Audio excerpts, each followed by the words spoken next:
Angin musim semi berembus lembut, mengibarkan helai-helai gaun sutra krem yang membalut tubuh ramping Ratih. Sore itu, acara amal tahunan yang diselenggarakan oleh Yayasan Sosial terkemuka di Jakarta sedang mencapai puncaknya.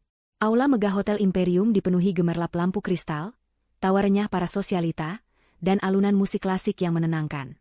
Ratih, dengan aura elegan namun bersahaja, menyalami beberapa kolega bisnis dan tokoh masyarakat yang dikenalnya. Ia tersenyum, mengangguk, dan sesekali melemparkan gurauan ringan, menunjukkan sisi pribadinya yang ramah di balik citra CEO perusahaan teknologi raksasa. Siapa sangka, Ratih yang kini berdiri gagah di antara para elit ibu kota, pernah mengalami masa-masa paling merendahkan dalam hidupnya.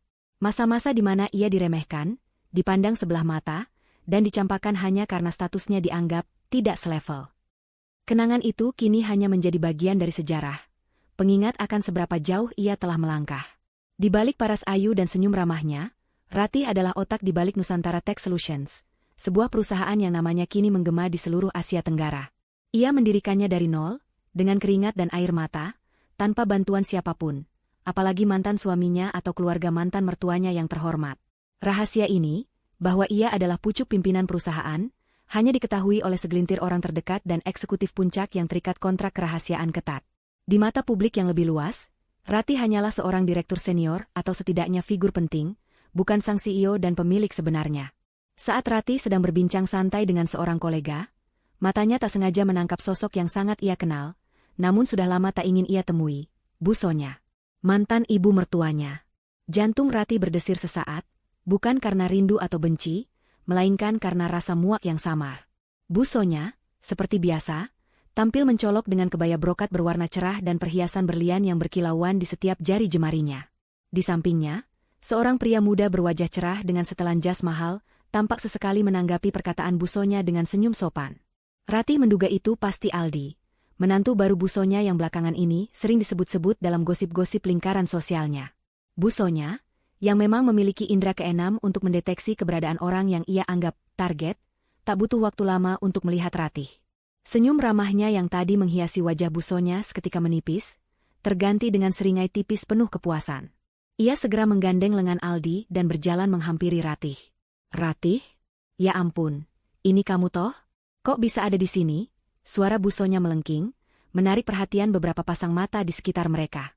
Nadanya terdengar ramah di permukaan, namun tersimpan jelas sindiran di baliknya, seolah Ratih adalah sosok yang tidak seharusnya berada di acara semewah itu.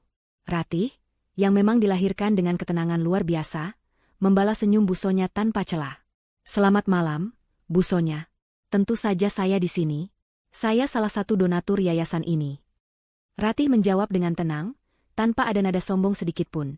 Namun penekanan pada kata donatur seolah menjadi tamparan halus bagi Bu Sonya yang selalu meremehkannya.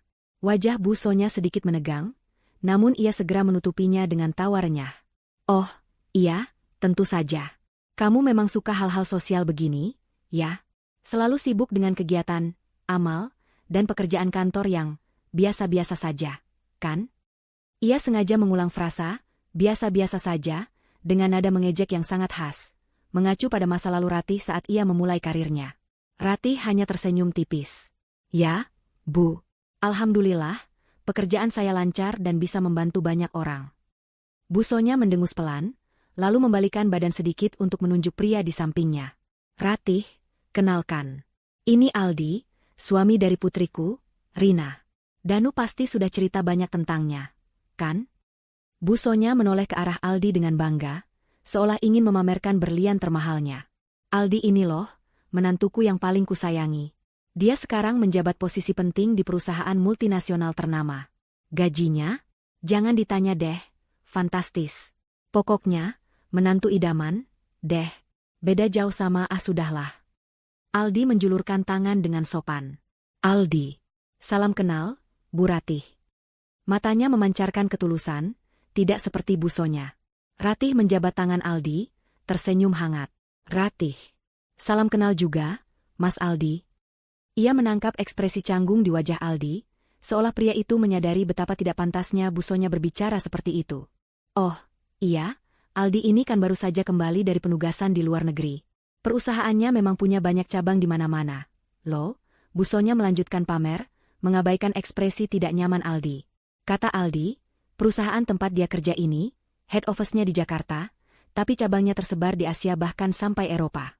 Benar-benar perusahaan kelas dunia. Pokoknya, gaji dia itu sampai bikin saya bingung mau beli apa lagi. Kan lumayan buat nambah-nambah koleksi tas Hermes saya. Bu Sonya tertawa manja, mengibaskan tangannya yang dipenuhi gelang emas. Ratih mendengarkan dengan tenang, matanya menatap Bu Sonya. Kata-kata, perusahaan multinasional ternama, cabang di Asia sampai Eropa, dan head office di Jakarta, terdengar sangat familiar di telinganya. Terlalu familiar, malah. Ia mengerutkan kening samar, mencoba mencocokkan informasi itu dengan data yang ada di benaknya. Pasti sangat membanggakan punya menantu selevel Mas Aldi, Bu, Ratih membalas, nadanya datar. Tidak ada kecemburuan, tidak ada kemarahan. Hanya ada sedikit rasa geli. Bu Sonya tampaknya mengira Ratih terkesan atau bahkan cemburu. Wajahnya berseri-seri. Tentu saja. Makanya saya bilang, beruntung sekali Rina bisa dapat yang seperti Aldi ini. Dulu itu, Danu agak susah cari istri. Yang cantik banyak, tapi yang punya prospek karir dan gaji bagus susah. Untungnya sekarang dia sudah punya pilihan yang lebih baik. Bu Sonya melirik Ratih dari ujung kepala hingga ujung kaki, seolah menilainya dan menemukan banyak kekurangan. Ratih hanya tersenyum simpul, sebuah senyum yang sulit diartikan. Dalam hatinya, ia merasa geli. Apa Bu Sonya benar-benar tidak tahu? Atau ia memang sengaja berpura-pura buta? Oh, ngomong-ngomong, kamu masih sibuk dengan perusahaan kecilmu itu, Ratih? Bu Sonya kembali bertanya, nada meremehkannya tak bisa disembunyikan. Alhamdulillah, Bu, semakin besar, jawab Ratih singkat. Bu Sonya tertawa. Besar bagaimana? Paling juga cuma sekelas UKM, kan? Beda jauh sama perusahaan tempat Aldi bekerja. Itu perusahaan kakap, Ratih. Jangankan gaji, bonusnya saja bisa beli rumah baru. Aldi yang sedari tadi hanya diam, akhirnya memberanikan diri menyela. Mama, sudahlah. Tidak enak bicara begitu. Ia menatap Ratih dengan ekspresi tidak enak hati. Bu Sonya berdecak. Apaan sih? Di? Kan memang kenyataan. Mama cuma mau Ratih belajar. Dulu kan Ratih selalu bangga sama pekerjaannya yang katanya mandiri, padahal gaji pas-pasan. Sekarang lihat, ada Aldi, menantu idaman. Ratih menatap Bu Sonya, lalu pandangannya beralih ke Aldi. Pria ini tampak terpelajar, punya etika, dan jelas tidak nyaman dengan kelakuan Bu Sonya. Tidak apa-apa, Mas Aldi. Saya mengerti kok, kebanggaan Bu Sonya pada Anda. Ratih tersenyum lagi, senyum misterius yang membuat Bu Sonya sedikit bingung. Ya sudah kalau begitu. Mama mau menyapa teman-teman sosialita yang lain. Mungkin kamu juga bisa belajar banyak dari lingkungan ini, Ratih. Setelah pertemuannya yang tak terduga dengan Bu Sonya dan Aldi, Ratih memutuskan untuk meninggalkan acara amal lebih awal. Kepala dinginnya memerlukan ruang untuk memproses kembali ingatan-ingatan pahit yang tiba-tiba menyeruak. Meskipun ia telah lama berdamai dengan masa lalunya, kehadiran Bu Sonya selalu berhasil membuka kembali luka lama yang telah lama tertutup rapat. Malam itu, di apartemen pentousenya yang mewah di kawasan SCBD, Jakarta, Ratih duduk di sofa empuk menghadap jendela kaca besar yang menyuguhkan pemandangan kota bertabur cahaya. Segelas red wine di tangannya terasa hangat, namun tidak cukup untuk menghangatkan hatinya yang mendadak beku oleh kenangan. Ia menutup mata, membiarkan pikirannya melayang mundur ke 10 tahun silam. Saat itu, Ratih masih seorang sarjana muda yang penuh semangat. Ia baru saja lulus dengan predikat cum laude dari Fakultas Teknik Informatika. Impiannya sederhana, membangun sebuah startup teknologi yang bisa memberikan dampak positif bagi masyarakat. Ia bertemu Danu, putra tunggal Bu Sonya, di sebuah seminar bisnis. Danu adalah pria yang baik, lembut, dan humoris. Ia jatuh cinta pada Ratih yang cerdas dan mandiri. Hubungan mereka berjalan mulus, hingga tiba saatnya Ratih diperkenalkan pada Bu Sonya. Pertemuan pertama dengan Bu Sonya adalah bencana. Ratih ingat betul hari itu. Ia datang dengan pakaian sederhana namun rapi, rambut digelung rapi, dan senyum tulus. Bu Sonya, dengan tatapan menghakimi dari ujung kepala sampai ujung kaki, langsung melontarkan pertanyaan-pertanyaan yang menusuk. Jadi, kamu ini calon istri Danu? Pekerjaanmu apa? Katanya mau bangun perusahaan sendiri? Perusahaan apa itu? Apa bisa menghasilkan uang banyak? Omsetnya berapa? Danu itu anak kesayanganku. Dia harus dapat istri yang setara, paling tidak dari keluarga terpandang atau punya pekerjaan yang mapan di perusahaan besar. Bukan yang masih coba-coba begini. Ratih mencoba menjelaskan visinya, menjelaskan tentang potensi industri teknologi. Namun Bu Sonya seolah tuli. Ia hanya menginginkan menantu yang punya status dan kekayaan instan. Ia terus-menerus membandingkan Ratih dengan anak-anak teman sosialitanya yang menikah dengan pengusaha tambang atau direktur bank. Lihat tuh, anak Bu Laksmi, menantunya manajer bank swasta, gajinya puluhan juta per bulan. Kamu ini, mau jadi apa? Programmer? Nanti masa depan Danu bagaimana kalau istrinya cuma jadi buruh komputer? Bu Sonya selalu melontarkan kalimat-kalimat seperti itu, meremehkan setiap langkah dan impian Ratih. Ia bahkan pernah terang-terangan mengatakan, Danu pantas mendapatkan yang lebih baik daripada kamu yang cuma modal otak dan semangat, tapi tidak punya koneksi dan uang. Danu, yang saat itu sangat mencintai Ratih, mencoba membela. Namun pembelaannya selalu tenggelam di bawah amukan dan sumpah serapah Bu Sonya. Perdebatan antara ibu dan anak itu seringkali terjadi karena Ratih. Bu Sonya bahkan mengancam akan mencoret Danu dari daftar warisan jika ia nekat menikahi Ratih. Meskipun begitu, cinta Danu pada Ratih cukup kuat untuk membuat mereka menikah. Mereka menikah dengan sederhana, hanya dihadiri keluarga dekat, karena Bu Sonya menolak untuk mengadakan pesta mewah atau bahkan merestui sepenuhnya. Ratih berharap setelah menikah, Bu Sonya akan melunak. Namun, harapan itu pupus. Setiap kali Ratih mencoba mengembangkan startupnya yang masih merintis, Bu Sonya selalu mencibir. Sudah berapa kali saya bilang, Ratih, cari kerja saja yang jelas. Jadi karyawan di perusahaan besar, gaji tetap, THR jelas. Ngapain repot-repot bikin perusahaan yang cuma habisin duit dan waktu? Lihat tuh Danu, dia juga jadi ikutan stres gara-gara kamu sibuk sendiri. Puncaknya adalah ketika startup Ratih menghadapi masa-masa sulit. Modal menipis, investor belum datang. Ratih bekerja siang malam, seringkali melupakan waktu makan dan istirahat. Bu Sonya melihat ini sebagai bukti kegagalan Ratih. Sudah kuduga. Kamu memang tidak akan bisa. Bisnis-bisnisanmu itu cuma mimpi kosong. Danu, lihat istrimu. Dia tidak bisa mengurusmu, tidak bisa mengurus rumah, hanya sibuk dengan hayalannya. Kamu pantas dapat istri yang bisa jadi sandaran, bukan yang malah jadi beban. Perkataan Bu Sonya perlahan-lahan mengikis kebahagiaan rumah tangga Ratih dan Danu. Danu, yang awalnya gigih membela Ratih, mulai lelah. Ia tidak bisa menghadapi tekanan terus-menerus dari ibunya. Hubungan mereka memburuk. Pertengkaran kecil berubah menjadi pertengkaran besar. Danu mulai menuntut Ratih untuk berhenti dari mimpinya dan mencari pekerjaan normal demi ketenangan rumah tangga mereka. Ratih, yang mencintai Danu dan ingin mempertahankan pernikahannya, sempat berpikir untuk mengalah. Ia bahkan pernah melamar ke beberapa perusahaan besar, mencoba untuk menyesuaikan diri dengan keinginan Bu Sonya dan Danu. Namun, setiap kali ia memikirkan untuk meninggalkan mimpinya, hatinya terasa kosong dan hampa. Ia tahu, ia tidak akan pernah bahagia jika ia menyerah pada tekanan itu. Aku minta maaf, Danu, kata Ratih suatu malam, setelah pertengkaran hebat mereka. Aku tidak bisa berhenti. Ini adalah impianku. Aku tidak bisa hidup jika aku harus melepaskan ini. Danu menatapnya dengan putus asa. Kalau begitu, kita tidak bisa bersama, Ratih. Aku tidak sanggup lagi menghadapi mama dan semua drama ini. Aku butuh ketenangan. Aku butuh istri yang bisa memahami posisiku. Air mata Ratih tumpah saat itu. Ia tahu perpisahan adalah satu-satunya jalan. Mereka bercerai secara baik-baik, tanpa drama atau perebutan harta gono gini. Ratih pergi hanya dengan membawa tekad dan impiannya yang belum padam. Bu Sonya bahkan tidak hadir dalam sidang perceraian mereka, menganggap perceraian itu sebagai hasil yang sudah seharusnya terjadi. Ia bahkan sempat menelpon Ratih, dengan nada puas, mengatakan, "Lihat kan, kamu memang tidak pantas untuk Danu. Sekarang Danu bisa mencari wanita yang lebih baik, yang selevel dengannya." Setelah perceraian itu, Ratih pindah ke sebuah apartemen kecil, memusatkan seluruh energinya untuk membangun startupnya. Ia bekerja lebih keras dari sebelumnya, tidur hanya beberapa jam sehari, dan berinvestasi seluruh tabungannya. Ia bertemu dengan mentor-mentor hebat, menemukan investor yang percaya pada visinya, dan membentuk tim yang solid. Perlahan tapi pasti, Nusantara Tech Solutions tumbuh. Dari sebuah kantor kecil, menjadi sebuah lantai, lalu sebuah gedung, hingga kini memiliki puluhan lantai di gedung pencakar langit di pusat kota, dengan ribuan karyawan dan cabang di berbagai negara. Ratih berhasil.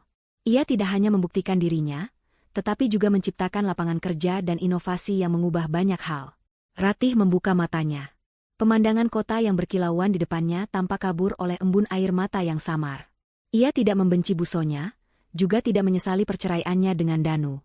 Justru, perlakuan Bu Sonya di masa lalu telah menjadi pemicu terkuat bagi Ratih untuk mencapai titik ini. Sebuah cambuk yang memaksanya untuk terus maju, membuktikan bahwa seorang wanita yang hanya modal otak dan semangat, bisa mencapai lebih dari yang dibayangkan orang lain. Kini, mendengar Bu Sonya memamerkan menantu barunya, Aldi, yang katanya bekerja di perusahaan multinasional ternama, Ratih tidak merasakan sakit. Yang ada hanyalah sedikit rasa geli, bercampur dengan rasa penasaran. Ia bertanya-tanya, apakah Bu Sonya pernah tahu seberapa besar perusahaannya sekarang? Ataukah ia memang sengaja menutup mata dari berita-berita ekonomi dan bisnis yang jelas-jelas memuat nama Nusantara Tech Solutions? Ratih tersenyum lagi. Senyum yang penuh rahasia. Ia meletakkan gelas wine-nya. Pagi menjelang. Kantor Nusantara Tech Solutions di pusat kota Jakarta sudah ramai seperti biasa. Suara ketikan keyboard bersahutan dengan dering telepon dan obrolan karyawan yang sedang bersiap memulai hari. Ratih tiba di kantor dengan aura profesionalnya yang selalu memukau. Ia menyapa beberapa karyawan di lobi, menanggapi sapaan dari para manajer dengan senyum tipis, lalu melangkah ke lift khusus CEO yang membawanya langsung ke lantai paling atas. Setelah memeriksa jadwalnya dan membalas beberapa email penting, ingatan Ratih kembali ke percakapannya semalam dengan Bu Sonya. Rasa penasaran itu masih menggerogoti. Ia membuka database perusahaan, mengakses sistem HRD yang sangat rahasia, hanya bisa diakses olehnya dan kepala departemen tertentu.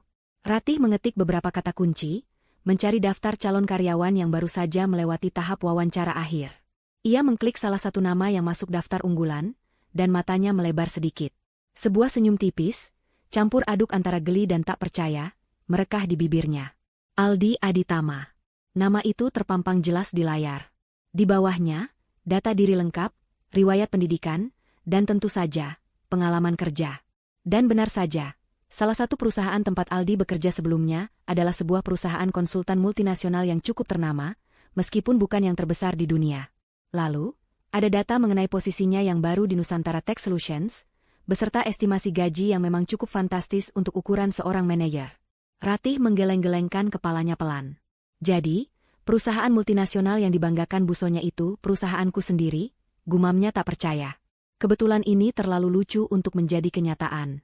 Ibu mertua yang selalu meremehkannya, kini akan memiliki menantu yang bekerja di perusahaan miliknya. Ironi ini terlalu manis untuk diabaikan. Ia menggeser tetikusnya, membaca lebih detail curi-culung vitae Aldi. Pria itu memiliki rekam jejak yang mengesankan. Lulusan universitas bergengsi, pengalaman kerja di beberapa proyek besar, dan soft skill yang tampaknya mumpuni. Aldi akan menempati posisi manajer senior di divisi pengembangan bisnis, sebuah posisi krusial yang membutuhkan kemampuan analisis dan strategi tingkat tinggi. Bagaimana bisa aku tidak tahu kalau ada nama ini masuk shortlist? Ratih bertanya pada dirinya sendiri. Oh, tentu saja. Ribuan lamaran masuk setiap bulan, dan proses seleksi ditangani langsung oleh tim HRD dan para kepala departemen. Ratih hanya akan turun tangan untuk posisi direktur ke atas, atau jika ada masalah serius dalam proses rekrutmen. Ia mempercayai timnya sepenuhnya, dan kali ini, kebetulan ini adalah sebuah berkah tersembunyi. Ratih mengingat kembali obrolan semalam. Bu Sonya memamerkan Aldi dengan bangga, menyebut gajinya yang fantastis, dan posisi pentingnya di perusahaan multinasional ternama. Jika Bu Sonya tahu bahwa perusahaan multinasional ternama itu adalah Nusantara Tech Solutions, perusahaan yang didirikan dan dipimpin oleh Ratih, wanita yang selama ini ia remehkan sebagai pengusaha kecil dan buruh komputer, reaksinya pasti akan sangat menarik untuk dilihat. Awalnya, Ratih sempat berpikir untuk membatalkan penerimaan Aldi. Namun, itu akan menjadi tindakan yang kekanak-kanakan dan tidak profesional. Lagi pula, Aldi tidak tahu apa-apa tentang sejarahnya dengan Bu Sonya. Pria itu tampak tulus dan beretika. Membatalkan penerimaannya hanya karena drama keluarga akan merugikan perusahaan yang bisa mendapatkan talenta hebat. Sebaliknya, sebuah ide nakal muncul di benak Ratih. Mengapa tidak membiarkan semuanya berjalan seperti biasa? Biarkan Aldi memulai pekerjaannya, biarkan Bu Sonya terus pamer dengan bangga. Ia ingin melihat sejauh mana drama ini akan berkembang. Kapan kebenaran itu akan terungkap? Bagaimana reaksi Bu Sonya saat mengetahui bahwa putranya menikahi wanita yang menurutnya tidak selevel? Sementara menantu barunya yang dibanggakan justru bekerja di bawah komando wanita yang ia remehkan itu? Ini bukan tentang balas dendam. Ini lebih tentang ironi kehidupan, tentang karma, dan tentang memberikan pelajaran halus pada seseorang yang selalu menilai orang lain dari materi semata. Ratih tidak ingin melukai Aldi, yang tampak seperti pria baik. Ia hanya ingin melihat bagaimana roda takdir berputar, membawa busonya pada kenyataan yang mungkin akan menamparnya. Ratih mengambil ponselnya. Ia menghubungi kepala HRD, Bu Indah. Bu Indah, apakah proses rekrutmen untuk posisi manajer senior pengembangan bisnis sudah final? Tanya Ratih dengan suara tenang. Sudah, Bu Ratih. Kami sudah mendapatkan kandidat terbaik. Namanya Aldi Aditama. Dia akan mulai bekerja minggu depan, jawab Bu Indah dengan antusias. Rekam jejaknya sangat bagus, pengalamannya sesuai, dan saat wawancara, dia menunjukkan potensi kepemimpinan yang kuat. Bagus sekali, Bu Indah, kata Ratih. Saya ingin meminta satu hal. Tolong pastikan bahwa saya tidak terlalu sering berinteraksi langsung dengan Mas Aldi di awal-awal. Biarkan dia beradaptasi dengan timnya dulu. Berikan semua arahan melalui manajer departemennya. Saya hanya ingin memantau kinerja umumnya dari jauh. Bu Indah sedikit terkejut. Baik, Bu Ratih. Ada alasan khusus? Ratih tersenyum kecil. Tidak ada. Hanya saja, saya ingin melihat bagaimana dia beradaptasi secara organik tanpa campur tangan langsung dari saya. Saya ingin melihat inisiatifnya. Sebuah alasan yang sangat masuk akal bagi seorang CEO yang ingin menguji karyawan baru. Baik, Bu Ratih. Akan saya sampaikan kepada timnya dan manajer departemen yang bersangkutan. Terima kasih, Bu Indah. Ratih menutup telepon. Rencananya mulai terbentuk. Ia akan menjadi tangan tak terlihat yang mengawasi Aldi. Ia akan memastikan bahwa Aldi mendapatkan dukungan yang ia butuhkan untuk sukses. Namun tanpa mengungkapkan identitasnya sebagai pemilik perusahaan, apalagi sebagai mantan menantu busonya. Biarkan Aldi bekerja, dan biarkan busonya terus pamer. Kejutan akan datang pada waktunya. Ratih bersandar di kursinya, menatap layar komputernya yang menampilkan profil Aldi. Ia membayangkan wajah busonya ketika ia mengetahui kebenaran. Pasti akan sangat tidak ternilai harganya. Sebuah senyum nakal terukir di wajah Ratih. Drama ini akan menjadi salah satu yang paling menghibur dalam hidupnya. Ratih kembali ke rutinitasnya sebagai CEO Nusantara Tech Solutions, namun dengan sebuah agenda tersembunyi yang menambah bumbu dalam hari-harinya yang padat. Setelah mengkonfirmasi kedatangan Aldi, Ratih mulai menyusun strateginya. Ini bukan tentang merendahkan Aldi, melainkan tentang menyaksikan bagaimana kebenaran akan mengguncang dunia busonya. Ratih ingin melihat reaksi mantan ibu mertuanya ketika realitas menampar wajahnya dengan fakta bahwa menantu kesayangannya bekerja di perusahaan wanita yang selalu diremehkan. Pagi itu, Ratih memanggil sekretaris eksekutifnya, Tania, seorang wanita cerdas dan loyal yang sudah bekerja dengannya sejak Nusantara Tech Solutions masih berupa startup kecil. Tania adalah salah satu dari segelintir orang yang tahu persis siapa Ratih sebenarnya, dan bagaimana ia membangun kerajaannya. Tania, saya ingin kamu menambahkan satu agenda baru untuk saya. Ratih memulai, suaranya tenang namun ada nada terselip yang membuat Tania sedikit mengerutkan kening. Mulai minggu depan, setelah manajer senior pengembangan bisnis yang baru bergabung, saya ingin laporan perkembangan kerjanya. Laporan itu harus mendetail, dari cara dia berinteraksi dengan tim hingga inisiatif yang dia ambil dalam proyek. Tania mencatat dengan sigap. Baik, Bu Ratih. Apakah ada hal spesifik yang perlu saya perhatikan dari manajer baru ini? Ratih tersenyum tipis. Tidak ada. Hanya saja, pastikan laporannya rutin dan objektif. Saya ingin melihat bagaimana ia beradaptasi dan berkembang di lingkungan kita. Beritahu kepala departemennya untuk memfasilitasi kebutuhan yang ia perlukan, tapi biarkan dia mandiri. Dimengerti, Bu Ratih, jawab Tania, meskipun ia merasakan ada sesuatu yang lebih dari sekadar pemantauan kinerja, biasa di balik permintaan Ratih. Tania sudah terlalu lama mengenal Ratih untuk tidak membaca ekspresi di mata bosnya. Ada kilatan jenaka dan antisipasi di sana. Ia tidak bertanya lebih lanjut, percaya bahwa Ratih memiliki alasan kuat. Selanjutnya, Ratih secara tidak langsung memberikan arahan kepada Kepala Departemen Pengembangan Bisnis, Pak Wisnu, melalui email dan memo internal. Ia menekankan pentingnya memberikan otonomi kepada manajer baru untuk menunjukkan inisiatif, tetapi juga memastikan bahwa ada pengawasan dan dukungan yang memadai. Ia ingin Aldi merasakan tekanan dan tantangan, namun tetap dalam batas yang wajar. Ratih juga membuat penyesuaian kecil pada jadwal hariannya. Ia mengurangi kehadirannya di area kantor yang sering dilewati karyawan baru, seperti kafetaria umum atau area lounge. Ia tidak ingin keberadaannya menimbulkan kecurigaan terlalu dini. Ratih tahu bahwa cepat atau lambat, Aldi pasti akan menyadari siapa dirinya. Namun, Ia ingin itu terjadi di waktu yang tepat, dengan cara yang paling dramatis. Strategi Ratih sederhana. Amati, pantau, dan biarkan karma bekerja. Ia ingin melihat bagaimana Aldi akan beradaptasi dengan lingkungan kerja yang baru, terutama di perusahaan yang namanya begitu dibanggakan oleh busonya. Ratih juga penasaran, apakah Aldi sendiri menyadari betapa besar perusahaan tempatnya bekerja, ataukah ia hanya menerima informasi yang disaring oleh busonya yang terlalu fokus pada aspek materi? Beberapa hari sebelum Aldi resmi bergabung, busonya sempat menelepon Ratih. Suaranya terdengar lebih ceria dan penuh kebanggaan dari biasanya. Ratih, kamu tahu tidak?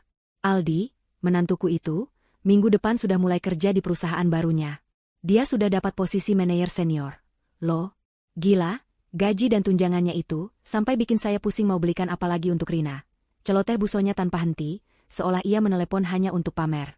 Ratih menanggapi dengan nada datar. Oh ya? Baguslah kalau begitu, busonya. Bagus bagaimana? Ini sangat bagus. Perusahaannya itu, Nusantara. Nusantara apa ya namanya? Pokoknya yang gede itu loh, yang iklannya sering muncul di TV. Perusahaan teknologi gitu. Busonya melanjutkan, mencoba mengingat nama perusahaan tanpa berhasil. Gila, Ratih, kamu harus lihat kantornya. Mewah sekali. Gedungnya tinggi banget, sampai pusing lihat ke atas. Pokoknya beda jauh deh sama kantor-kantor kecil yang biasa kamu lihat. Ratih menahan senyumnya. Nusantara Tech Solutions. Busonya bahkan tidak tahu nama lengkap perusahaan yang dibanggakannya, namun mati-matian memamerkannya. Ini benar-benar di luar dugaan. Memang kantornya bagus, busonya, jawab Ratih singkat. Tentu saja bagus. Karena perusahaannya itu kelas kakap. Ratih. Bukan kaleng-kaleng. Busonya tertawa puas.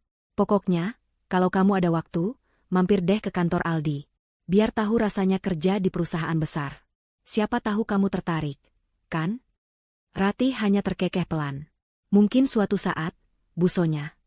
Pokoknya, saya bangga sekali punya menantu seperti Aldi. Dia benar-benar idaman. Karirnya cemerlang, penghasilannya besar. Tidak seperti, ya sudahlah.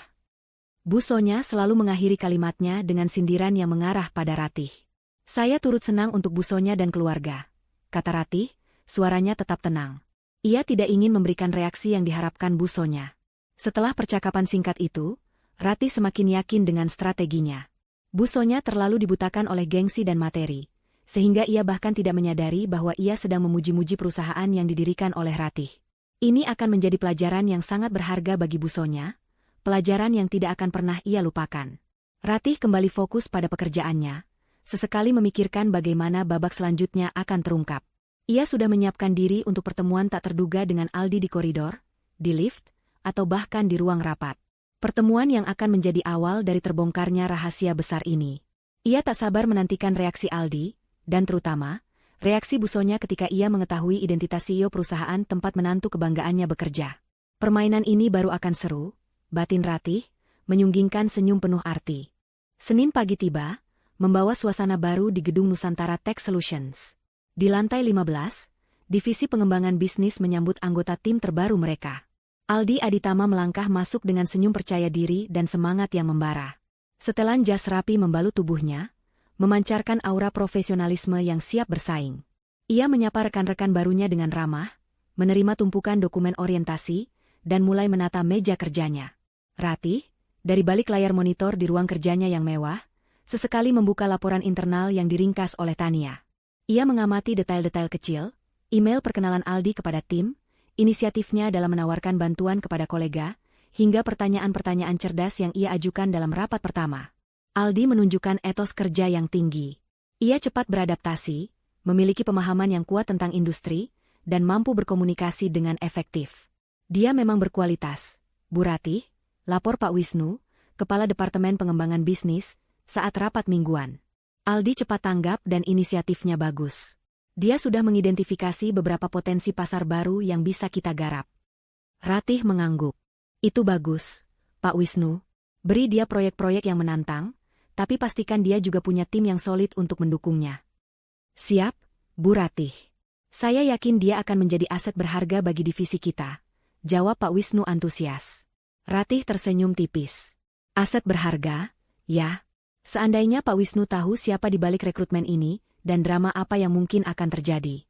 Selama beberapa minggu pertama, Ratih memang membatasi interaksi langsungnya dengan Aldi. Ia tidak ingin gegabah. Jika mereka berpapasan di koridor atau lift, Ratih akan mengangguk ramah sebagai sapaan bos kepada karyawan, tanpa menunjukkan ekspresi lebih. Aldi sendiri tampaknya tidak mengenali Ratih sebagai mantan istri kakak iparnya. Atau setidaknya ia bersikap profesional seolah tidak ada ikatan pribadi di antara mereka. Ratih menduga, Aldi mungkin hanya tahu Ratih adalah seorang direktur atau pejabat penting di perusahaan ini, bukan sang pemilik seutuhnya. Bagaimanapun, identitas CEO Nusantara Tech Solutions memang tidak dipublikasikan secara gamblang di media massa, kecuali dalam lingkaran bisnis yang sangat eksklusif. Suatu sore, Ratih sengaja lewat di depan kubikel Aldi yang sedang sibuk mengetik. Ia melihat Aldi mengernyitkan dahi, fokus pada layarnya. Ratih berhenti sejenak, pura-pura melihat ponselnya, dan diam-diam mengamati. Aldi tampak sangat serius dan berdedikasi pada pekerjaannya. Ia mengambil jeda sebentar, memijat pelipisnya, lalu melanjutkan lagi. Ratih mengakui, Aldi memang pantas mendapatkan posisinya ini.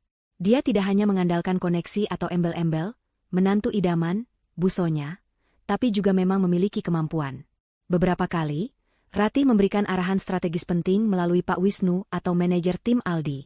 Misalnya, ketika ada proyek pengembangan produk baru, Ratih memberikan masukan insight yang tajam dan taktis, yang kemudian disampaikan oleh Pak Wisnu kepada tim Aldi sebagai arahan dari manajemen puncak. Aldi selalu merespons dengan positif, menunjukkan analisis yang mendalam, dan mampu menerjemahkan arahan tersebut menjadi rencana aksi yang konkret. Ia bahkan beberapa kali memberikan ide-ide segar yang membuat Ratih terkesan. Tangan tak terlihat, Ratih bekerja dengan sangat baik. Ia mengawasi, memandu, dan sesekali memberikan dukungan tak langsung yang krusial, tanpa Aldi menyadari bahwa di balik semua itu ada campur tangan CEO yang ternyata memiliki hubungan pribadi dengannya. Pada salah satu kesempatan makan siang di kafetaria eksekutif, Ratih berpapasan langsung dengan Aldi. Ratih baru saja mengambil nampan makanannya, sementara Aldi sedang mengantre di belakangnya. "Selamat siang, Bu Ratih," sapa Aldi dengan senyum ramah dan sedikit canggung. Ia mungkin merasa segan makan di satu tempat dengan CEO. "Siang, Mas Aldi. Bagaimana? Sudah nyaman dengan pekerjaan barunya?" Ratih bertanya balik, dengan nada seorang atasan yang ramah. "Sangat nyaman, Bu. Lingkungan kerjanya positif, dan saya belajar banyak dari tim," jawab Aldi antusias. "Perusahaan ini memang luar biasa besar, ya? Saya baru sadar betapa kompleksnya operasional Nusantara Tech Solutions ini." Ratih tersenyum dalam hati. "Ya, memang. Kami berusaha memberikan yang terbaik untuk karyawan dan klien. Saya merasa sangat beruntung bisa bergabung di sini," tambah Aldi tulus. "Kerja yang baik, dan Anda akan selalu dihargai di sini." Ratih menasihati, lalu mengangguk singkat dan berlalu ke meja makannya. Meskipun percakapan itu singkat dan profesional, Ratih menangkap ada kejujuran dalam ucapan Aldi. Dia tampak benar-benar menghargai pekerjaannya dan merasa bangga menjadi bagian dari Nusantara Tech Solutions. Ini bagus. Artinya, Aldi bukan sekadar pria yang ingin pamer atau memanfaatkan status ibunya Rina. Ini membuatnya semakin yakin bahwa Aldi adalah profesional sejati. Dan ini juga akan membuat kejutan untuk busonya nanti terasa jauh lebih nikmat. Ratih melanjutkan makan siangnya, senyum misteriusnya tak pernah lepas dari bibirnya. Ia sudah tidak sabar menunggu babak selanjutnya dalam drama pribadi busonya, yang tanpa sadar melibatkan Ratih sebagai sutradaranya. Seperti yang sudah diperkirakan Ratih, semakin Aldi menunjukkan kinerja yang cemerlang di Nusantara Tech Solutions, semakin melambung pula kebanggaan busonya. Telepon-telepon dari busonya kini menjadi rutinitas mingguan bagi Ratih, dan setiap panggilan adalah parade pameran tentang keberhasilan Aldi. "Ratih, kamu tahu tidak?"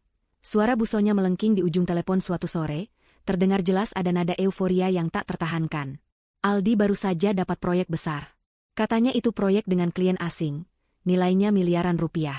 Dia yang pimpin loh, padahal baru beberapa minggu kerja di sana." Ratih, yang saat itu sedang membalas email di kantornya, hanya tersenyum simpul. Ia tahu persis proyek yang dimaksud busonya. Itu adalah proyek flagship yang Ratih sendiri yang memberikan brief dan mengawasinya dari jauh. Secara khusus menugaskan Aldi untuk memimpinnya demi menguji kemampuannya. Dan Aldi memang membuktikan dirinya. "Wah, hebat sekali, busonya," jawab Ratih datar. Ia tidak ingin memberikan busonya kepuasan dengan reaksi yang berlebihan. "Tentu saja hebat. Dia memang cerdas, Ratih. Beda sama orang-orang yang kerjanya cuma coding di depan komputer. Gaji pas-pasan," sindir busonya lagi, tak pernah bosan mengulang kiasan favoritnya tentang pekerjaan Ratih di masa lalu. Pokoknya, semenjak ada Aldi, hidup Rina jadi lebih enak. Dia bisa belanja apa saja, pakai kartu kredit Aldi. Tidak kayak dulu, yang harus irit-irit. Untung Danu tidak jadi sama kamu ya, Ratih. Kalau tidak, pasti hidupnya menderita. Ratih hanya mendengarkan, membiarkan omongan busonya menembus satu telinga dan keluar dari telinga lainnya. Ia tak lagi merasa sakit hati. Yang ada hanya rasa kasihan dan geli. Kasihan karena busonya begitu terobsesi dengan materi dan status hingga buta akan realitas. Dan geli karena ia tak tahu betapa ironisnya semua pujian itu. Mama sedang di salon. Ratih, busonya melanjutkan. Semua teman Mama di sini bertanya tentang Aldi. Mereka iri sekali sama Mama. Katanya Mama beruntung punya menantu super kaya dan sukses. Kamu kapan nyusul? Apa tidak ada pria kaya yang melirikmu? Ratih, kamu kan sudah tidak muda lagi. Ratih menghela napas. Pertanyaan pribadi semacam ini sudah biasa dari busonya. Nanti juga ada waktunya, busonya. Jangan lama-lama, nanti keburu ketuaan. Busonya tertawa terbahak-bahak di telepon. Mama mau lanjut cerembat dulu ya. Intinya, Mama senang sekali. Sampai jumpa. Telepon terputus. Ratih meletakkan ponselnya, menatap keluar jendela. Langit Jakarta mulai merona oranye. Busonya benar-benar larut dalam kebanggaannya. Ia tak tahu bahwa setiap pujian yang ia lontarkan untuk Aldi, secara tak langsung adalah pujian untuk perusahaan Ratih, bahkan untuk kemampuan Ratih dalam memilih dan mengembangkan talenta. Tidak hanya melalui telepon, busonya juga seringkali menyapa Ratih di acara-acara sosial atau gathering sesama alumni. Setiap kali bertemu, busonya akan sengaja mendekat, suaranya sedikit lebih keras dari biasa agar didengar banyak orang, lalu mulai bercerita tentang kehebatan Aldi. Oh, Ratih, kamu di sini juga? Kamu tahu kan, Aldi itu loh, menantuku yang baru, dia baru saja naik jabatan lagi di perusahaannya, busonya akan memulai, tanpa henti memamerkan. Gajinya sudah selevel direktur. Padahal umurnya masih muda. Benar-benar kebanggaan keluarga kami. Makanya, kalau cari suami itu yang jelas-jelas mapan ya, Ratih. Jangan cuma modal cinta. Ratih selalu membalas dengan senyum sopan. Iya, busonya. Mas Aldi memang luar biasa. Ekspresi busonya selalu sama. Puas, bangga, dan sedikit angkuh. Ia tidak pernah bisa menyembunyikan niatnya untuk membuat Ratih merasa rendah diri. Namun, yang tidak ia sadari, setiap kali ia memamerkan Aldi, ia justru semakin menggali lubang untuk dirinya sendiri. Setiap sanjungan yang ia taburkan untuk Aldi dan perusahaan tempatnya bekerja, adalah benih yang akan tumbuh menjadi pohon kebenaran yang akan menamparnya balik. Ratih membiarkan semua itu terjadi. Ia ingin busonya merasakan puncak kebanggaan itu. Puncak yang akan menjadi sangat tinggi, sehingga ketika ia jatuh, sakitnya akan jauh lebih terasa. Ia membayangkan skenario terburuk bagi busonya. Bagaimana jika kebenaran ini terungkap di depan banyak orang? Di depan teman-teman sosialitanya yang selama ini ia bikin iri? Sebuah ide yang menarik dan penuh potensi. Namun, Ratih juga tidak ingin terlalu cepat. Ia ingin memastikan bahwa Aldi telah menunjukkan performa terbaiknya, dan bahwa ia sendiri telah membangun dasar yang kuat untuk mengungkapkan kebenaran ini tanpa terkesan balas dendam. Ini bukan tentang menghancurkan busonya, melainkan tentang menunjukkan kepadanya bahwa nilai seseorang tidak hanya ditentukan oleh uang dan status, dan bahwa ia telah meremehkan orang yang salah selama ini. Di salah satu laporannya, Tania menyertakan catatan kecil, Bu Ratih, saya melihat Mas Aldi semakin dihormati di divisinya. Dia punya kemampuan persuasi yang bagus dan seringkali menjadi jembatan antara tim teknis dan bisnis. Ratih membaca catatan itu dan tersenyum. Bagus, pikirnya. Semakin tinggi Aldi terbang, semakin tinggi pula potensi kejatuhan busonya. Minggu-minggu berlalu dengan dinamika yang sama. Busonya semakin gencar memamerkan. Ratih semakin tenang dalam pengamatannya. Drama ini baru saja memasuki babak pertengahan, dan Ratih tahu, klimaksnya akan segera tiba. Sebuah klimaks yang akan mengubah segalanya, terutama pandangan busonya tentang dirinya dan tentang apa arti kesuksesan sejati. Aldi sudah 3 bulan bekerja di Nusantara Tech Solutions. Dalam kurun waktu tersebut, ia telah membuktikan dirinya sebagai aset yang sangat berharga. Ia memimpin beberapa proyek krusial, menunjukkan kepemimpinan yang kuat, dan berhasil menjalin hubungan baik dengan klien-klien penting. Gaji fantastis yang dibanggakan busonya memang sepadan dengan beban kerja dan tanggung jawabnya. Namun, di balik kesuksesan yang terlihat, Aldi mulai merasakan ada sesuatu yang aneh. Sejak awal, Aldi tahu bahwa Nusantara Tech Solutions adalah perusahaan raksasa di bidang teknologi. Ia bangga bisa menjadi bagian dari perusahaan ini.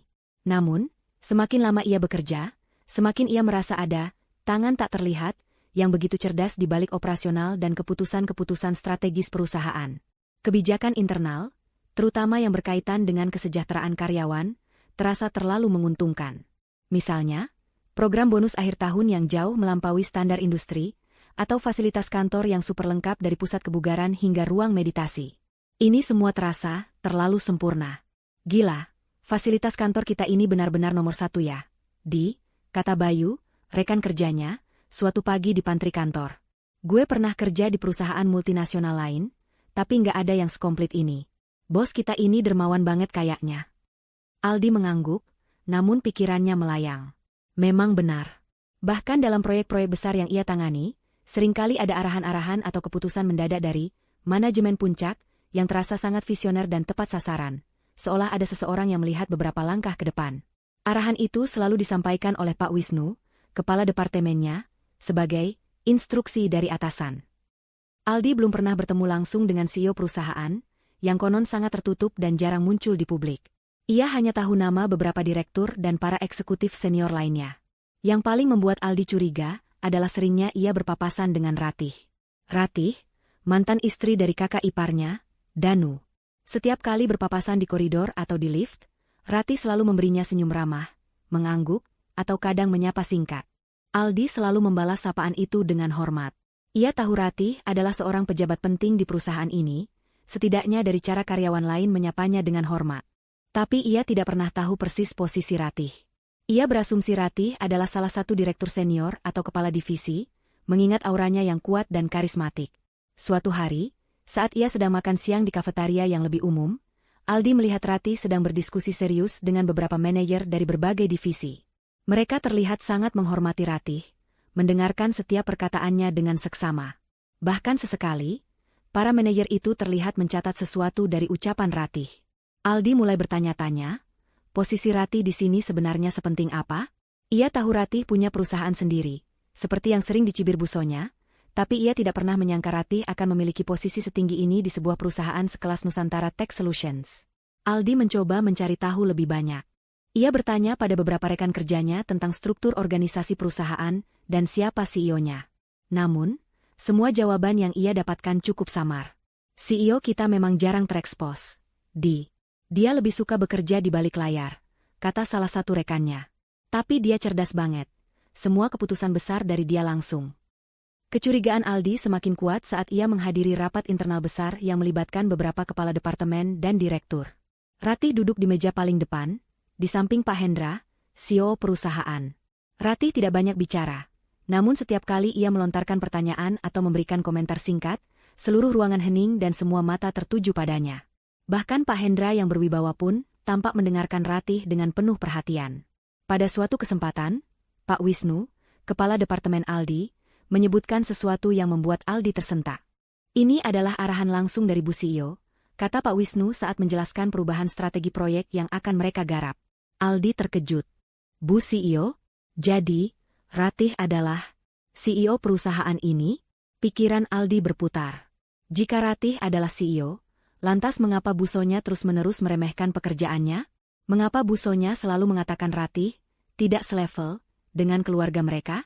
Dan yang lebih penting, bagaimana mungkin ia, Aldi, menantu yang dibanggakan busonya, bekerja di bawah komando wanita yang selama ini dicibir oleh mantan ibu mertuanya sendiri? Ini adalah informasi yang sangat mengejutkan dan membingungkan. Ia kembali ke mejanya dengan perasaan gelisah. Ia mencoba mengumpulkan kepingan-kepingan puzzle. Ratih, CEO Nusantara Tech Solutions. Busonya yang selalu membangga-banggakan, perusahaan multinasional ternama, tempat Aldi bekerja. Danu, yang bercerai dari Ratih karena alasan tidak selevel. Semua potongan itu mulai membentuk gambaran yang jelas, sebuah ironi yang luar biasa. Aldi merasa sedikit canggung. Ia selama ini selalu bersikap profesional, dan Ratih juga. Namun, kenyataan ini, jika benar, akan mengubah segalanya. Ia tidak tahu bagaimana harus bersikap. Haruskah ia bertanya langsung pada Ratih? Atau ia biarkan saja sampai kebenaran ini terungkap dengan sendirinya? Aldi memilih untuk tetap diam dan mengamati. Ia ingin memastikan dugaannya. Ia juga merasa ada sesuatu yang lebih besar dari sekadar posisi CEO yang disembunyikan.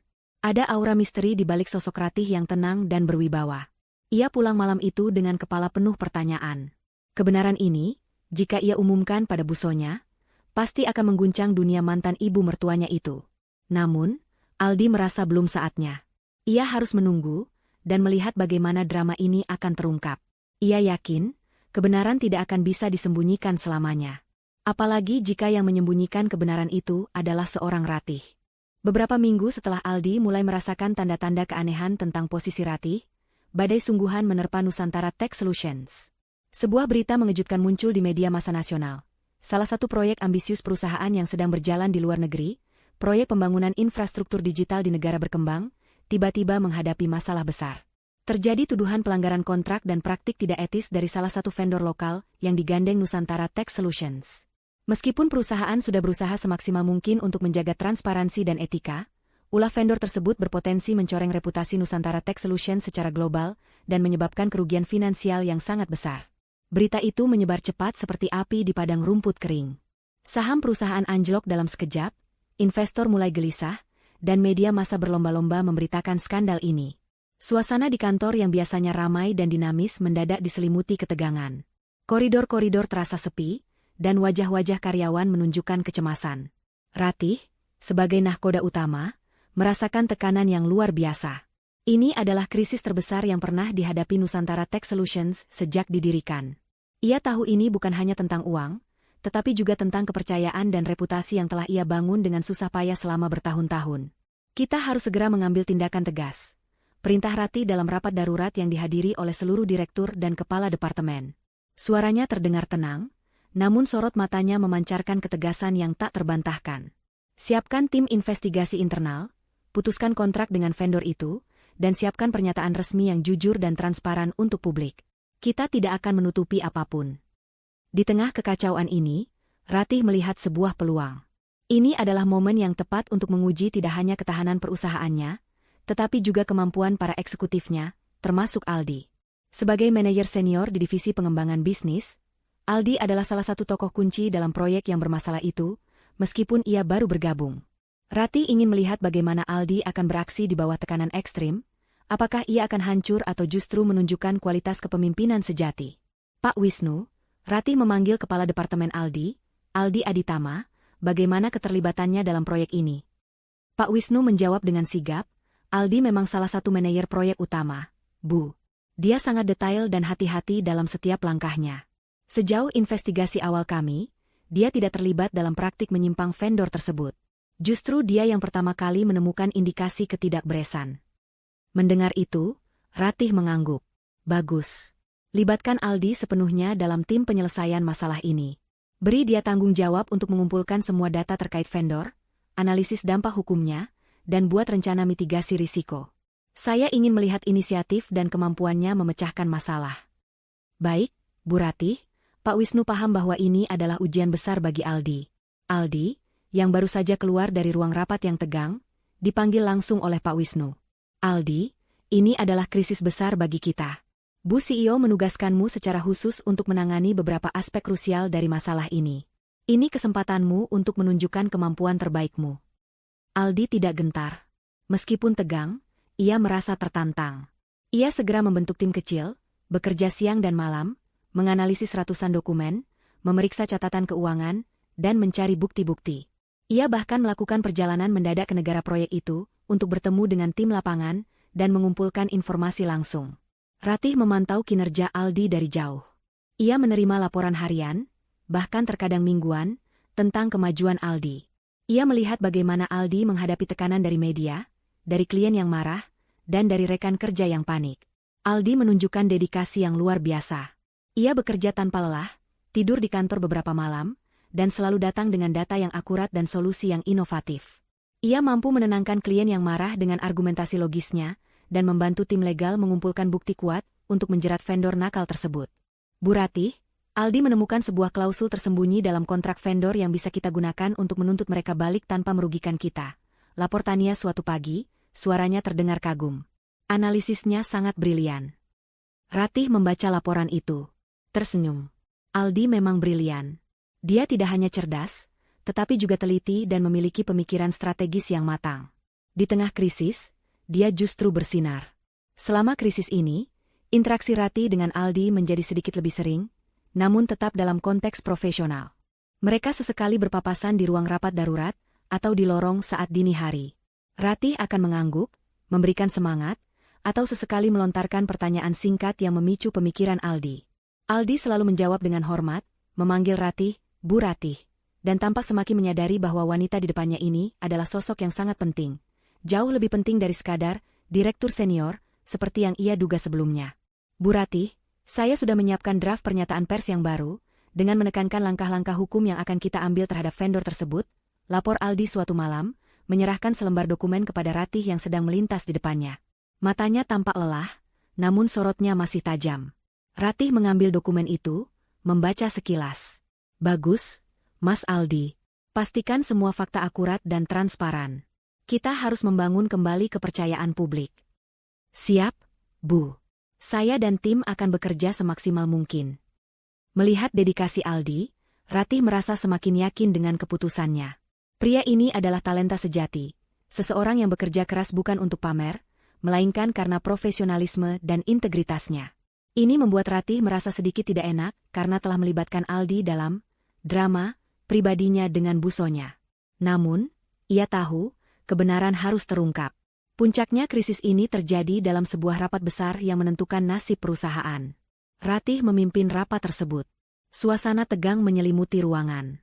Seluruh direktur, kepala departemen, termasuk Aldi, hadir. Ratih menjelaskan situasi terkini dengan tenang dan lugas, lalu memaparkan rencana strategis mereka untuk keluar dari krisis. Saat itu, ia bisa merasakan mata Aldi sesekali mencuri pandang ke arahnya, seolah ada pertanyaan besar di benaknya. Kita akan menghadapi tuntutan hukum dari beberapa pihak, tapi kita juga akan melayangkan tuntutan balik yang kuat terhadap vendor yang curang itu, kata Ratih dengan tegas. Kita akan rugi besar dalam jangka pendek, tetapi kita akan keluar dari ini dengan reputasi yang lebih kuat dan integritas yang tak tergoyahkan. Semua orang di ruangan itu menatap Ratih dengan kagum. Kepemimpinannya di tengah badai sungguh luar biasa. Aldi sendiri merasa terinspirasi. Ia tahu bahwa keputusan-keputusan besar yang diambil Ratih sangat berani dan berisiko, namun juga sangat tepat. Ia mulai merasa bahwa sosok di depannya ini, yang hanya ia kenal sebagai Bu Ratih, adalah arsitek sejati di balik kehebatan Nusantara Tech Solutions. Meskipun sudah begitu dekat dengan Ratih selama masa krisis ini, Aldi masih belum mengetahui identitas asli Ratih sebagai CEO. Ia masih menganggapnya sebagai direktur dengan pengaruh besar. Namun, tanda-tanda kecurigaan itu semakin menguat, dan ia merasa bahwa rahasia besar akan segera terkuak. Ia merasa berada di ambang sebuah penemuan yang akan mengubah segalanya. Setelah berminggu-minggu berjuang menghadapi krisis, kerja keras tim Nusantara Tech Solutions akhirnya membuahkan hasil. Strategi Ratih yang tegas dan transparan, ditambah dengan dedikasi luar biasa dari timnya, terutama Aldi, berhasil membalikkan keadaan. Reputasi perusahaan berhasil diselamatkan, bahkan mungkin menjadi lebih kuat karena publik melihat bagaimana Nusantara Tech Solutions menangani masalah dengan integritas. Saham mulai merangkak naik lagi, dan kepercayaan investor pulih. Sebagai penanda keberhasilan dan apresiasi atas kerja keras tim, Ratih memutuskan untuk mengadakan rapat darurat besar. Rapat ini bukan hanya untuk membahas rencana pasca krisis, tetapi juga untuk memberikan pengumuman penting. Seluruh jajaran direksi, kepala departemen, manajer senior, dan beberapa karyawan kunci yang terlibat langsung dalam penanganan krisis diundang. Ruangan rapat utama yang luas dan modern, dilengkapi dengan layar interaktif raksasa, dipenuhi oleh orang-orang yang tampak lelah namun lega. Aldi duduk di barisan depan bersama Pak Wisnu dan beberapa manajer senior lainnya. Jantungnya berdebar. Selama masa krisis ini, ia semakin yakin bahwa Ratih adalah sosok yang sangat krusial di perusahaan. Kecurigaannya tentang posisi Ratih yang sebenarnya semakin kuat. Kini, ia menunggu apa yang akan diumumkan. Ratih masuk ruangan, tidak mengenakan setelan jas formal seperti biasanya, melainkan blus sutra berwarna biru tua yang elegan dengan celana panjang. Penampilannya memancarkan aura ketenangan dan kekuatan. Seluruh ruangan hening seketika saat Ratih melangkah ke mimbar di depan. Ia memindai setiap wajah yang hadir, matanya berhenti sesaat pada Aldi. Aldi membalas tatapan itu, merasakan gelombang antisipasi di dadanya. Selamat siang semuanya, Ratih memulai, suaranya jernih dan berwibawa. Pertama-tama, Saya ingin mengucapkan terima kasih sebesar-besarnya kepada kalian semua. Atas dedikasi, kerja keras, dan integritas kalian, kita berhasil melewati badai besar ini. Nusantara Tech Solutions berdiri kokoh karena kalian. Tepuk tangan riuh memenuhi ruangan. Senyum bangga terlihat di wajah setiap karyawan. Ratih menunggu tepuk tangan mereda, lalu melanjutkan. Ada satu hal penting yang perlu saya sampaikan hari ini, kata Ratih. Nada suaranya berubah menjadi lebih serius, namun tetap tenang. Selama ini, mungkin sebagian dari Anda hanya mengenal saya sebagai salah satu direktur, atau mungkin orang penting di perusahaan ini. Saya memang sengaja tidak terlalu banyak muncul di publik atau mengumumkan posisi saya secara gamblang. Aldi menegakkan duduknya. Ia merasa ini akan menjadi pengumuman besar. Mata semua orang kini tertuju pada Ratih, termasuk mata Aldi yang dipenuhi rasa ingin tahu. Ratih mengambil napas dalam, lalu menatap langsung ke arah kerumunan.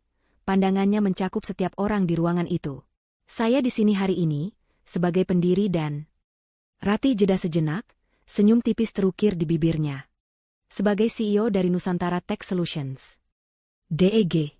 Seisi ruangan hening total. Sepi sekali, bahkan suara pendingin ruangan pun terasa begitu keras. Hampir semua orang di sana terkejut, termasuk para direktur yang sudah lama bekerja dengannya.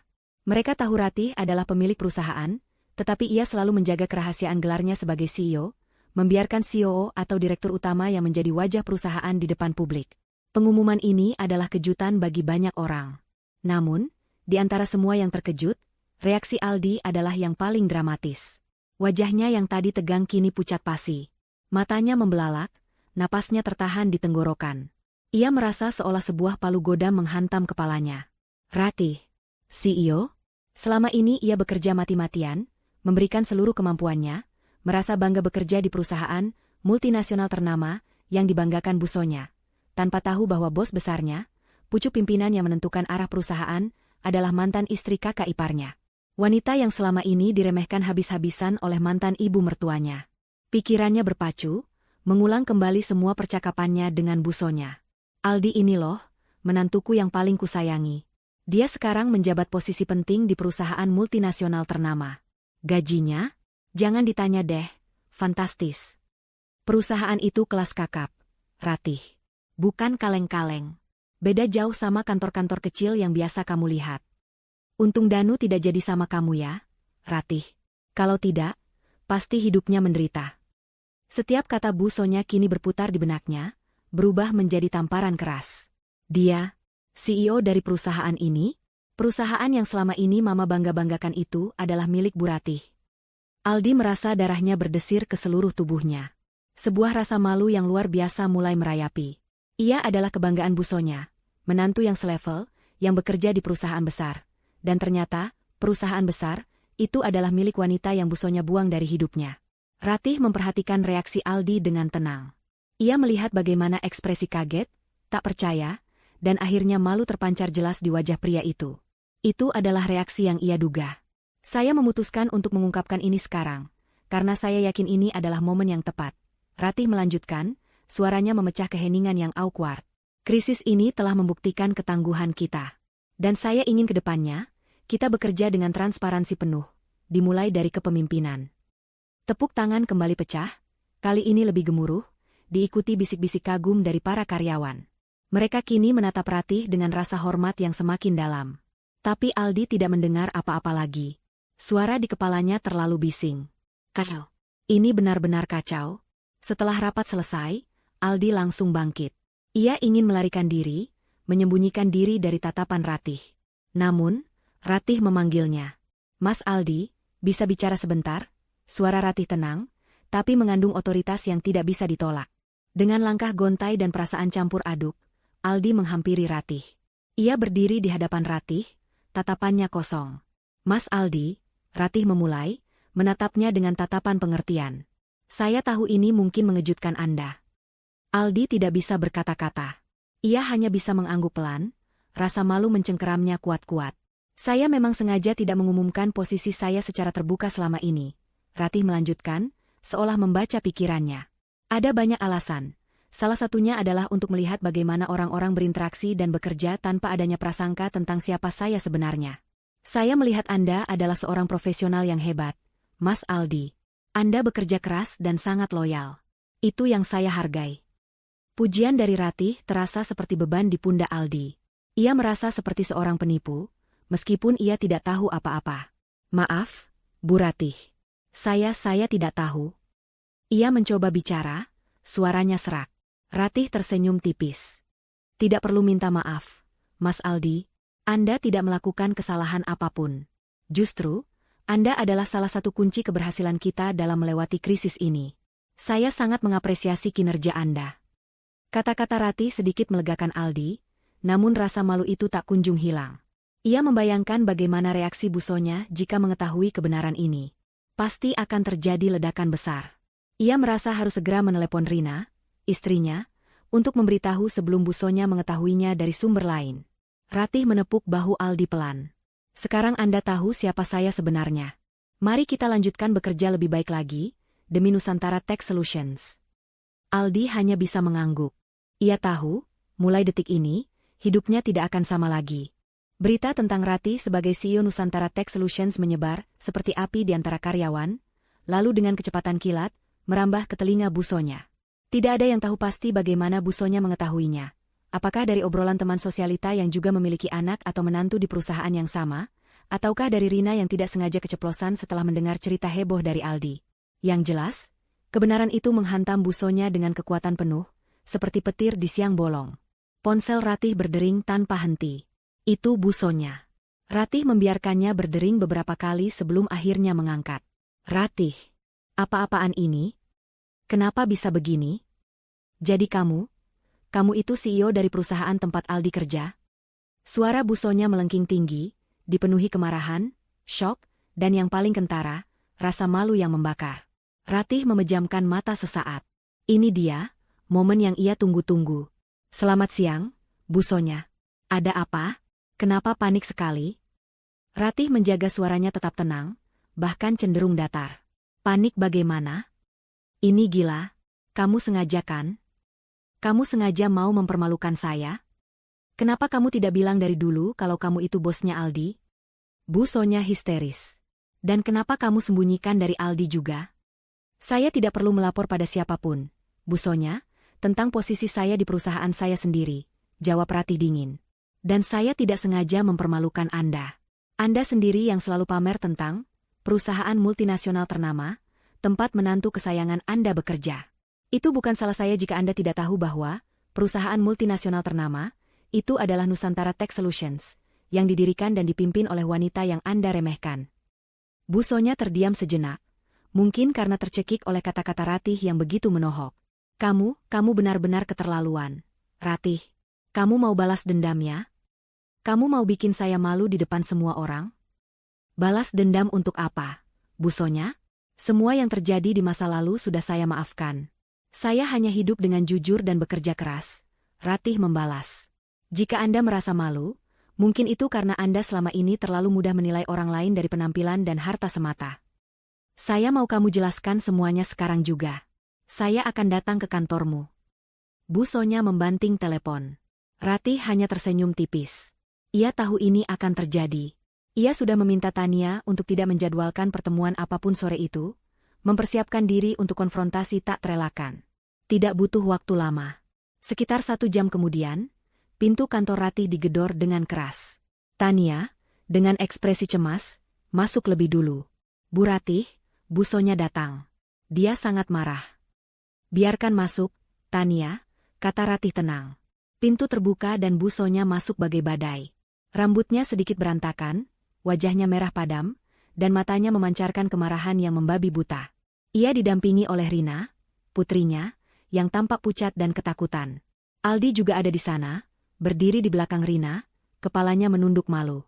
Ratih, jelaskan ini semua. Busonya menunjuk Ratih dengan jari gemetar. Apa maksudnya ini semua? Kamu sengaja membuat saya terlihat bodoh di depan semua teman saya? Mereka semua menertawakan saya. Ratih bangkit dari kursinya, berjalan mendekat. Ia berdiri di depan Busonya dengan sikap tenang dan berwibawa, kontras dengan kemarahan yang meledak-ledak di hadapannya. Duduklah dulu, Busonya, Ratih berkata dengan suara pelan namun tegas. Mari kita bicarakan ini baik-baik. Tidak ada yang perlu dibicarakan. Saya mau kamu pecat Aldi sekarang juga. Saya tidak mau dia bekerja di perusahaanmu. Ini memalukan. Bu Sonya menunjuk Aldi yang semakin menunduk. Aldi mengangkat kepalanya, wajahnya semakin memerah. Mama, jangan begini. Diam kamu, Aldi. Ini semua gara-gara kamu juga. Bu Sonya membentak menantunya. Ratih mendesah. Bu Sonya, mari kita bicara dengan kepala dingin. Saya tidak pernah bermaksud untuk mempermalukan Anda. Ketika Anda meremehkan pekerjaan saya di masa lalu, saya hanya ingin membuktikan bahwa saya bisa berhasil dengan cara saya sendiri. Dan ketika Anda pamer tentang Mas Aldi, saya hanya membiarkan Anda menikmati kebanggaan Anda. Tapi kenapa kamu rahasiakan dari saya? Dari Aldi juga? Teriak Bu Sonya. Saya tidak punya kewajiban untuk mengumumkan setiap detail kehidupan dan pekerjaan saya kepada Anda, Bu Sonya. Dan saya juga menghargai privasi Mas Aldi. Dia bekerja di sini karena kemampuannya, bukan karena saya ingin mempermalukan siapapun. Jelas Ratih. Saya melihat Mas Aldi adalah seorang profesional yang hebat. Dia telah membantu perusahaan saya melewati krisis besar. Mendengar itu, Bu Sonya terdiam sejenak. Amarahnya sedikit mereda digantikan kebingungan. Ia menatap Aldi, lalu kembali ke Ratih. Anda tahu, Bu Sonya, Ratih melanjutkan, suaranya kini lebih lembut namun tetap penuh ketegasan. Selama ini, Anda selalu menilai orang dari harta dan status. Anda meremehkan saya karena saya tidak datang dari keluarga kaya, atau punya pekerjaan instan yang mapan. Anda mencampakkan saya dari hidup putra Anda karena saya dianggap tidak selevel. Ratih menatap mata Bu Sonya. Tapi lihat sekarang. Perusahaan yang saya bangun dengan keringat dan air mata, yang menurut Anda, kecil, dan tidak jelas, kini menjadi tempat Mas Aldi, menantu kesayangan Anda, mengadu nasib. Dengan gaji yang Anda banggakan, yang juga saya berikan. Apakah itu masih tidak selevel, Bu Sonya? Kata-kata Ratih menampar Bu Sonya telak. Wajahnya yang tadinya merah karena marah kini memucat, berganti dengan ekspresi syok dan malu yang luar biasa. Ia tak bisa berkata-kata. Semua kesombongan dan keangkuhannya runtuh seketika. Ia melihat Ratih di depannya, wanita yang dulu ia remehkan, kini berdiri gagah sebagai CEO dari perusahaan yang begitu ia banggakan. Rina memegang lengan ibunya. Mama, sudahlah. Bu Ratih benar. Aldi, yang selama ini menunduk, mengangkat kepalanya. Ia menatap Ratih dengan pandangan penuh hormat dan sedikit kekaguman. Ia kini benar-benar mengerti mengapa Ratih menyembunyikan identitasnya. Ini bukan balas dendam, melainkan sebuah pelajaran. Saya hanya ingin Anda memahami, Bu Sonya, Ratih menutup penjelasannya, bahwa nilai seseorang tidak diukur dari seberapa banyak uang yang ia miliki, atau di perusahaan mana ia bekerja. Tetapi dari integritas, kerja keras, dan bagaimana ia memperlakukan orang lain. Bu Sonya tak mampu berkata-kata. Ia hanya bisa menatap Ratih, lalu ke Aldi, lalu kembali ke Ratih. Wajahnya mencerminkan kekalahan telak. Semua kebanggaan yang selama ini ia bangun, kini hancur berkeping-keping di depan matanya sendiri. Keheningan yang memekakan telinga menyelimuti ruang kerja Ratih, setelah penjelasan yang menohok itu. Bu Sonya, yang tadinya penuh amarah dan kesombongan, kini duduk lunglai di sofa, wajahnya memucat dan matanya tampak kosong. Rina, putrinya, mencoba menenangkan ibunya dengan mengusap punggung.